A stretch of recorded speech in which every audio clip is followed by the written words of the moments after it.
Je m'appelle Élodie Aparicio-Baines. Je suis conservateur-restaurateur de peinture, c'est ma formation initiale, et j'ai une spécialité en conservation des œuvres modernes et contemporaines. Et je travaille en France depuis 25 ans. Et là, je suis déléguée par le Centre national des arts plastiques pour accompagner et me charger du convoiement en fait, de points de rencontre de Jean-Paul Riopelle. C'est la vocation en fait, du Centre national des arts plastiques de prêter.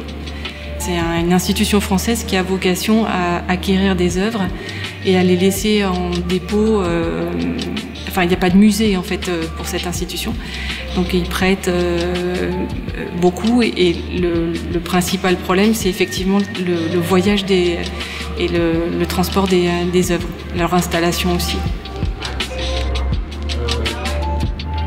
L'œuvre de Riopelle est prestigieuse à plusieurs égards. Hein? Bon, non seulement parce que c'est l'œuvre sur toile que Riopelle a réalisée dans les plus grands formats, et puis parce que c'est réalisé dans un contexte d'art public. Dans les années, au début des années 60, le ministère des Transports du gouvernement du Canada souhaitait revêtir d'œuvres d'art plusieurs de ses aéroports. Alors, on a confié dans ce contexte-là à Riopelle l'emplacement de choix pour Toronto, aujourd'hui l'aéroport Pearson. En 1989, elle est arrivée en France et elle a été offerte en dépôt à l'Opéra Bastille, qui était fraîchement construit.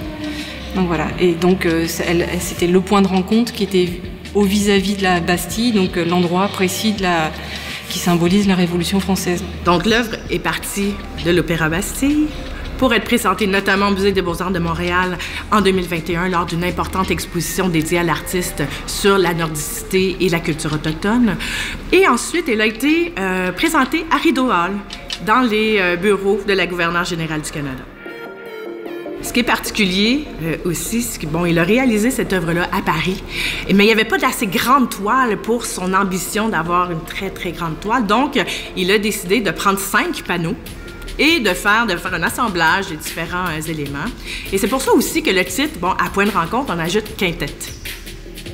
C'est toute la difficulté, on a vu ce matin en fait à l'installation, une fois qu'on a installé le panneau central, on ne peut plus voir les crochets sur les côtés. Et il y a aussi une particularité, c'est que comme c'est peint à la jointure en fait de chaque panneau, la couche picturale sur toute la périphérie est très sollicitée par les manœuvres.